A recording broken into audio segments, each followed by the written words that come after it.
ওরে বাবা রে, কেন আমি হাঁস খেতে এলাম? এই বেটা।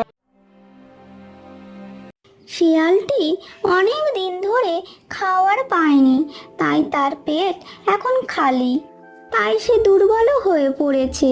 ধীরে ধীরে হাঁটতে হাঁটতে সে খাওয়ার খোঁজ করছে। মাঝে মাঝে বাতাস শুঁকে দেখছে কোথাও কিছু খাওয়ার পায় কিনা।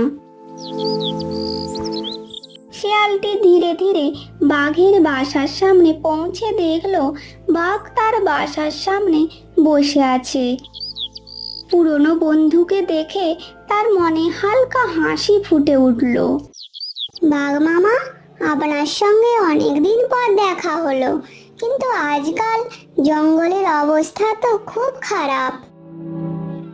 ঠিক বলেছিস, আগের মতো শিকার আর পাওয়াই যায়নি। অনেকদিন পেট ভরে কিচ্ছু খাইনি। ছোট প্রাণীগুলো তো জঙ্গলে আর দেখাই যায় না। তাহলে এখন উপায় কি? আমাদের একসাথে কাজ করতে হবে। তুমি শক্তিশালী আর আমি বুদ্ধিমান। তা তুই ঠিক বলেছিস। রাজা হতে গেলে শক্তিটা খুব দরকার, আর সেটা আমার জঙ্গলের মধ্যে সব থেকে বেশি। বাঘ মামা, আজ সন্ধ্যায় সামনে গ্রামের ভেতর এক চক্কর মেরে কোথায় কি আছে খবর নিয়ে আসছি। তারপর দুজনে মিলে যুক্তি করে শিকার করা যাবে।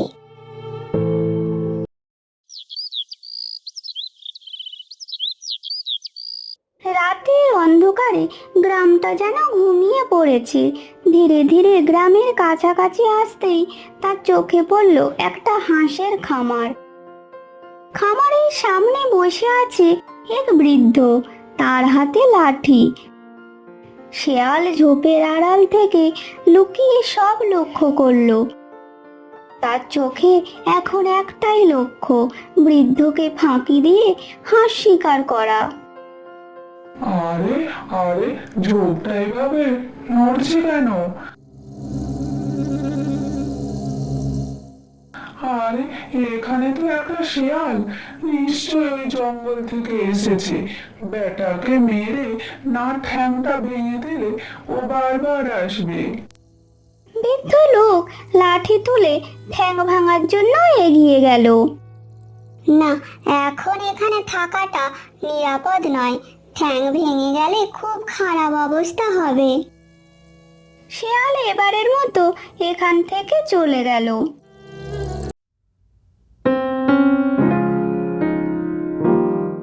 বাঘ মামা, শুয়ে শুয়ে তো পেট ভরবে না, শক্তিটাকে কাজে লাগাতে হবে। কাল আমি হাঁসের খামারটা দেখে এসেছি। জঙ্গলের শেষ প্রান্তে এক বৃদ্ধ পাহারা দিচ্ছিল। তাহলে একটা হাঁস আমার জন্য আনা উচিত ছিল। কতদিন হাঁস মাংস খাইনি। কিভাবে আনবো বলো? বৃদ্ধের হাতে লাঠি আছে, বুদ্ধি দিয়ে শিকার করতে হবে তো। তুই বুদ্ধিটা তাড়াতাড়ি বের কর, আজ রাতে আর না খেয়ে থাকতে হবে না। একটা বুদ্ধি পেয়েছি বাঘ মামা। তুমি একটু দূরে জোরে শব্দ করবে, হালুম, আর বৃদ্ধ তোমার দিকে যাবে। আমি সেই ফাঁকে সবচেয়ে বড় হাঁসটা নিয়ে বাসার সামনে আসবো, আর তারপরে দুজনে মিলে ভাগ করে খাওয়া যাবে। বাহ বাহ, শিয়াল, সত্যি তোমার বুদ্ধির কোনো তুলনা হয় না।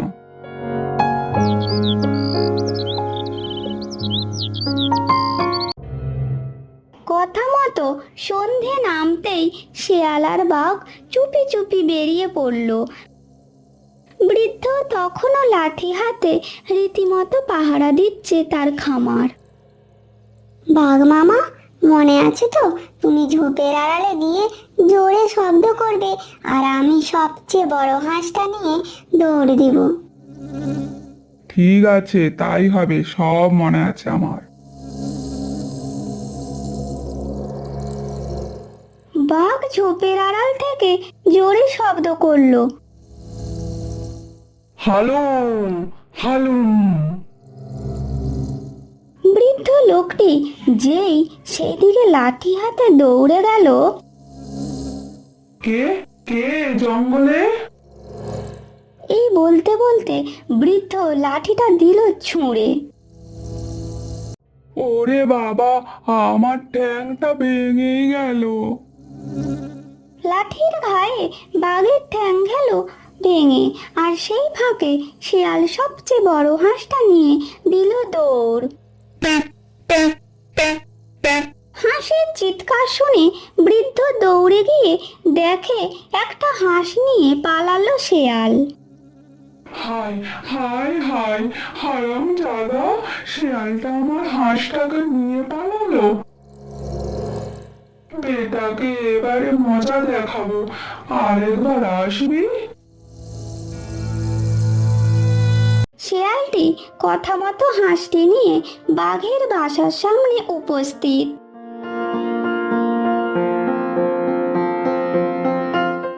বাঘ খুঁড়িয়ে খুঁড়িয়ে কাছে এসে দাঁড়ালো।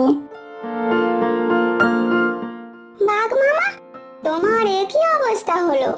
আসল কাজটা তো আমি করলাম, ঠ্যাং ভাঙলো তোমার। বুদ্ধিটা তো ছিল তোর, ঠ্যাংটা তো ভাঙলো আমার। এটা পুরোটা তোর চালাকি। এবারে আমার চালাকিটা দেখ। এই হাঁসটা পুরোটা আমার, এখানে তোর কোনো অধিকার নেই। এটা তো কথা ছিল না, দুজনে সমান সমান ভাগ হওয়ার কথা ছিল। কথা ছিল যদি আমার ঠ্যাংটা না ভাঙতো। তুই এখান থেকে চলে যা, আমাকে একটু শান্তি করে পেট ভরে খেতে দে তো।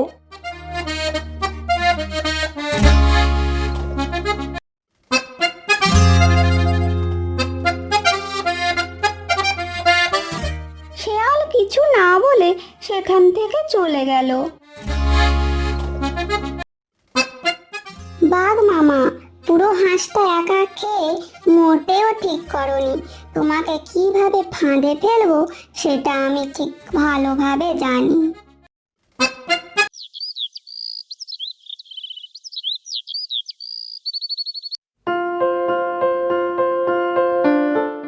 বাঘ মামা, রাগ করলে তো পেট শুনবে না। ওকে তো খাবার দিতেই হবে, তাই ভাবলাম দুজনে মিলে যদি কোনো উপায় বের করা যায়। আর কি উপায় করবি? আমি বৃদ্ধের হাতের লাঠি খেয়ে আর একটা ঠ্যাং ভাঙতে চাই না। না মামা, এবারে আমি ঝোপের আড়ালে গিয়ে শব্দ করব, আর তুমি শিকার নিয়ে দৌড় দিবে। তাহলে আমি রাজি আছি। বাঘ মামা মনে মনে ভাবলো, আর এবারেও তোকে কোনো মাংস দেব না, আমি একাই খাবো। কথা মতো সন্ধ্যের সময় দুজনে আবার বেরিয়ে পড়ল।